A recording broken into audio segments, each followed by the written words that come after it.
Sin mayores preámbulos voy a saludar a Natalia Aruguete, investigadora y periodista argentina, doctora en Ciencias Sociales y magíster en Sociología Económica, investigadora del CONICET, profesora de la Universidad Nacional de Quilmes, de la Universidad Nacional del Rosario y también de la Universidad Austral. Natalia, ¿qué tal? Buen día, ¿cómo le va? ¿Cómo está usted? Hola, ¿qué tal? Buenos días.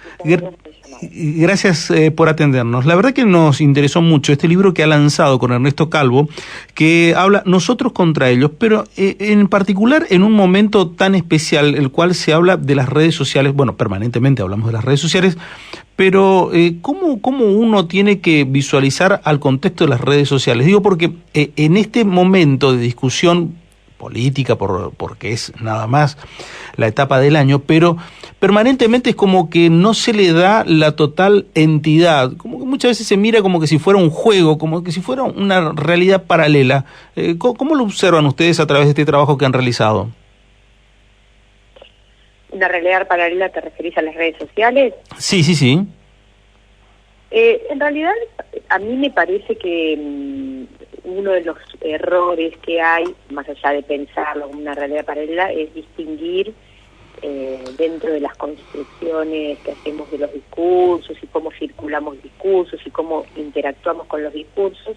Un error es distinguir las agendas mediáticas de las agendas que circulan por las redes sociales, cuando en realidad hay que pensarlo como un ecosistema digital donde participan las redes sociales en su conjunto, donde participan los medios masivos en su conjunto y donde también uno tiene que considerar lo que pasa a nivel territorial.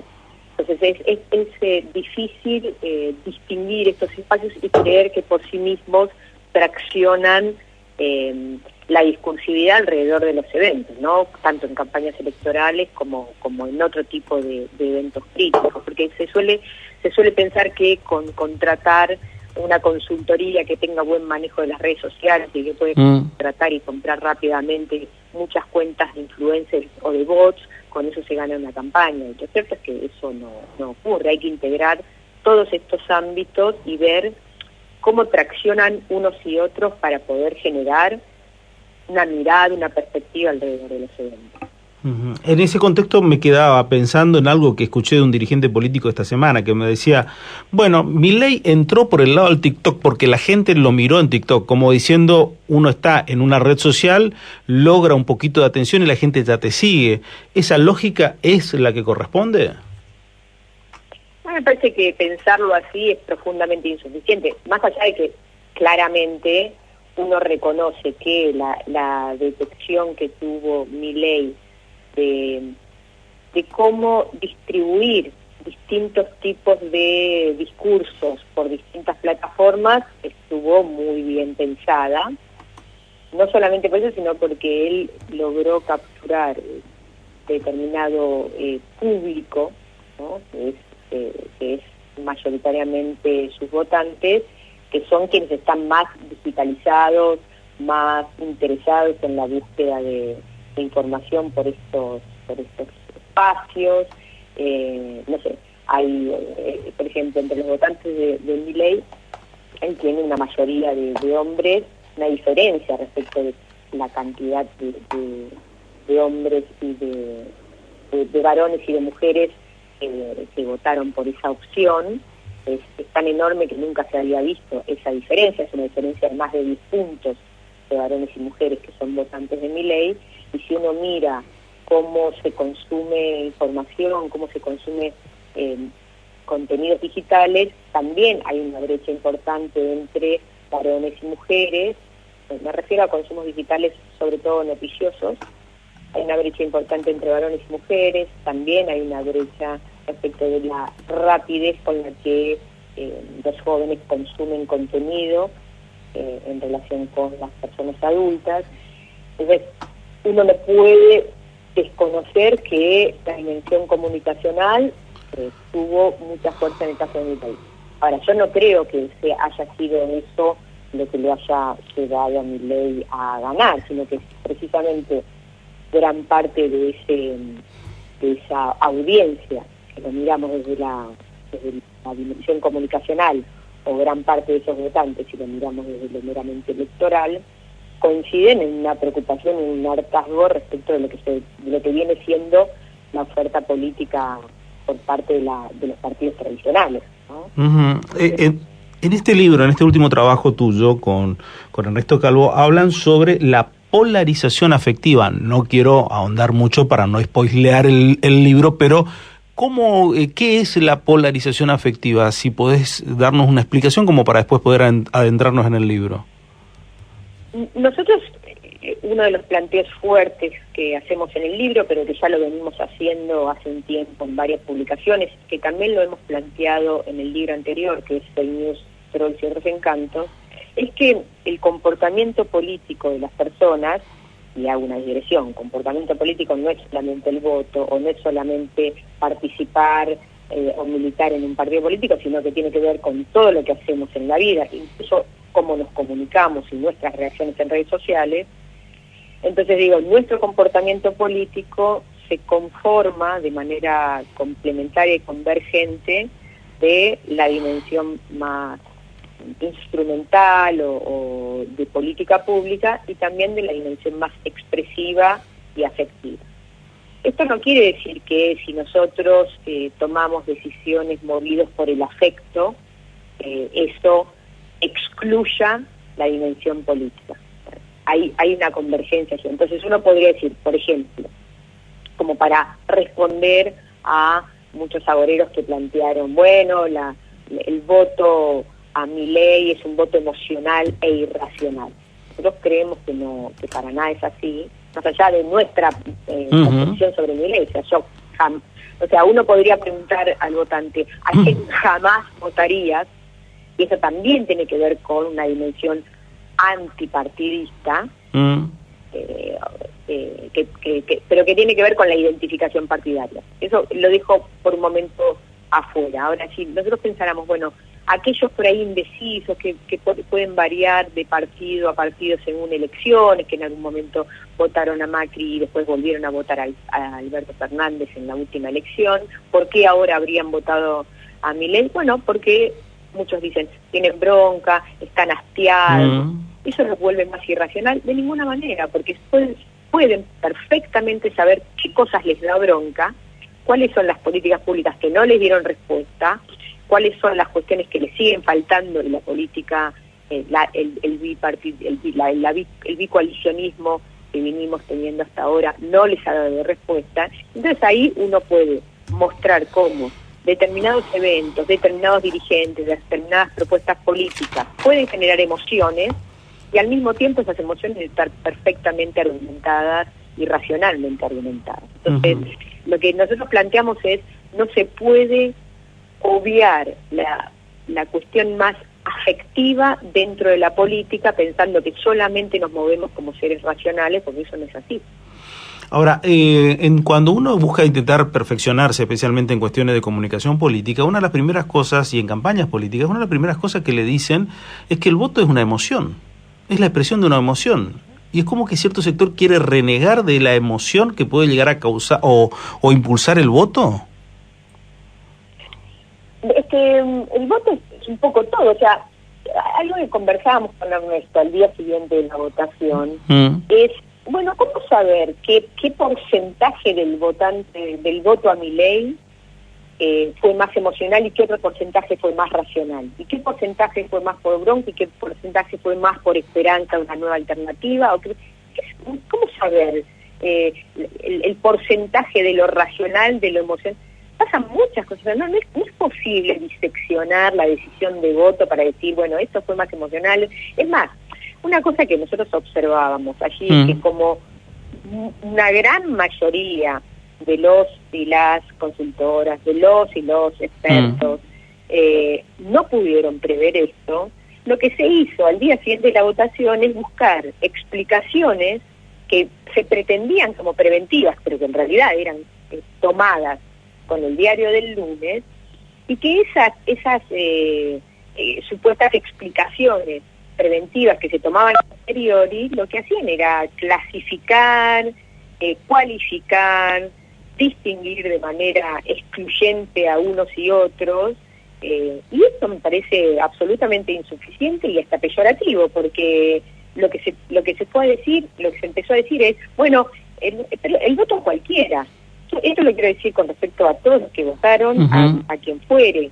Uno podría decir, bueno, el voto a Patricia Bullrich fue emocional porque uno ya estaba, los votantes de la ciudad estábamos hartos de tantos años de inercia del macrismo por parte de Rodríguez Larreta, que las escuelas públicas, quienes llevamos a nuestros hijos en las escuelas públicas, sabemos lo que está pasando en las escuelas públicas, quienes hemos usado el hospital público en la ciudad de Buenos Aires, sabemos cómo está la salud en la ciudad de Buenos Aires.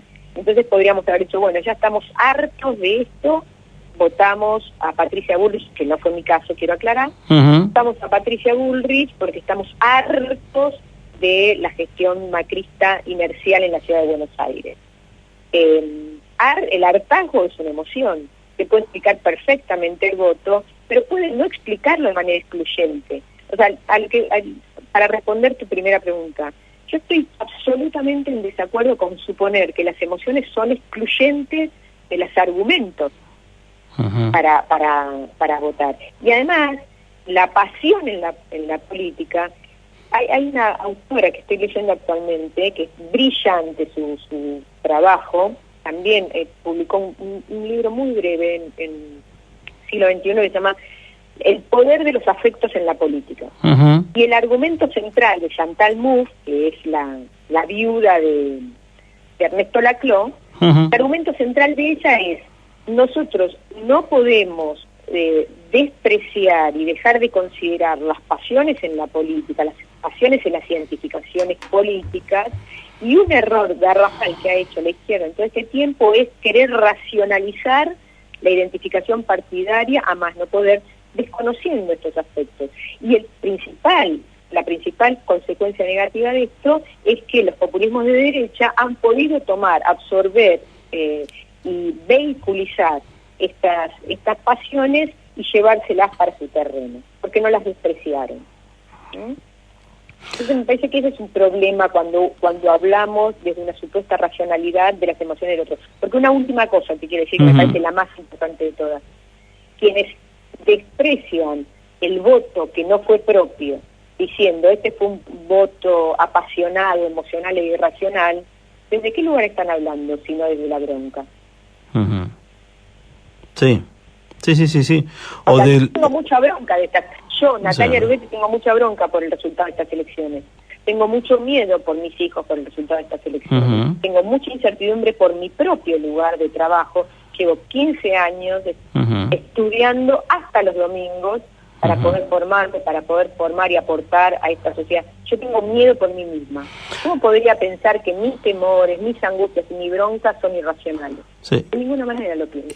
Vos sabés que en el fondo también me quedo pensando, muchas cosas me quedé pensando en lo que vos recién estabas respondiendo, y una de ellas que me quedo pensando es, ¿el verdadero espacio público hoy son las redes sociales? ¿El espacio de discusión de lo público, de lo cotidiano, son las redes sociales? No. A ver, hay un proceso de digitalización que excede las redes sociales, ¿no? Sí hay un corrimiento de... Es raro, porque hay un corrimiento de mirar la televisión, de escuchar la radio. Ahora, la gente por ahí mira a través de YouTube, pero también mira canales de cable, o mira tal vez más recortado ciertos programas porque les interesa. O sea, lo que hay en este momento es un consumo más fragmentado, más personalizado, más específico de cuestiones que uno quiere ir a mirar, pero no necesariamente eso significa que uno no esté mirando contenidos que también son producidos mediáticamente o en términos más convencionales de lo que es la producción mediática, ¿no? Entonces, bueno, se incorporan los podcasts, pero los podcasts muchas veces no es ni más ni menos que una posible entrevista que uno tiene con varios, que no está totalmente alejado de lo que es la lógica convencional de producción periodística sobre un tema. Periodística, de investigación profunda, con experticia, lo que querramos, ¿no? Pero también hay ahí entrevistas, también hay consulta expertos, eso se hace en la radio, eso se hace en la tele.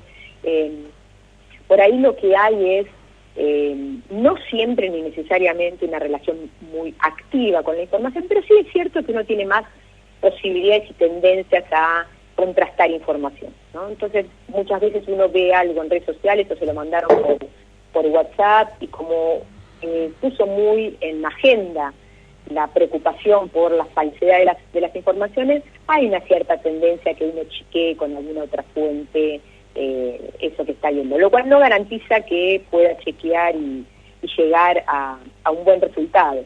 No garantiza que pueda llegar a un buen resultado, entre otras cosas, porque como hay una profunda homogeneidad de las agendas digitales en este momento, donde todos están diciendo lo mismo, probablemente todos estén diciendo una falsedad o una tergiversación o una descontextualización, y eso hace que nuevamente incurramos en confusiones, porque todos se copian a sí mismos, ¿no? Pero por lo menos yo diría que no es una cosa excluyente de las redes sociales, sí hay una tendencia a la digitalización donde casi todo ocurre allí dentro, ¿no? Y desde el celular, por ejemplo. Pero eso no dice necesariamente que hayamos dejado por completo de consumir noticias. Claro, a mí lo que me deja claro todo lo que venís respondiendo es la transformación a través de la misma persona, en el sentido de que antes consumía quizás un medio tradicional, un diario, una radio o un canal de televisión en particular. En cambio hoy todo la comunicación es todo mucho más transversal a través de lo que es la tecnología y todo ello, pero también no me deja de conmover otra cosa que tiene que ver con la permanencia y el sostén que ha tenido el libro en particular. Cómo sobrevive a todo ello y con otro tipo de fuerza. Es una de las cosas que no deja de sorprenderme, y cuento a colación de esto que ayer en Resistencia estuve en la Feria del Libro de la ciudad de Resistencia, y la verdad me pareció muy interesante y atractivo y con beneplácito y encontrarme con esa realidad de decir, bueno, el libro sigue siendo el elemento que sobrevive a todo, ¿no? Sí, y vos sabés que yo tengo que viajar a México el mes próximo, no para la Feria del Libro de Guadalajara, pero bueno, vino a cuento esa conversación con algunos colegas, y un colega argentino que vive en Estados Unidos me decía, mira, la Feria de Guadalajara es, en términos de visibilización editorial, de las más grandes que he visto. Pero la concurrencia que yo he visto en la Feria del Libro de Buenos Aires no la vi en ningún otro lugar.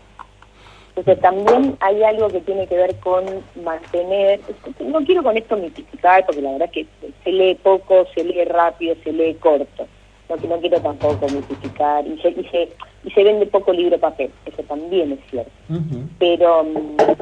Pero digamos que el tipo de actividad que hay relacionado con este tipo de producciones más editorial, todavía se mantiene, todavía hay esperanzas de que uno siga conectado con la literatura, con el ensayo, con la escritura. Natalia, gracias por estos minutos, muy interesante, y seguramente te encontraremos en ese mismo libro que estamos hablando desde hoy, y que seguramente será más que atractivo poder encontrar este libro que hiciste con Ernesto Calvo, Nosotros contra ellos, cómo trabajan las redes para confirmar nuestras creencias y rechazar la de los otros. Gracias, que tengas buen domingo. Gracias a ustedes, buen domingo para ustedes. Gracias. Natalia Aruguete, investigadora y periodista argentina, doctora en Ciencias Sociales y magíster en Sociología Económica, investigadora del CONICET, profesora de la Universidad Nacional de Quilmes, de la Universidad Nacional de Rosario, de la Universidad Austral, estaba en contacto con nosotros.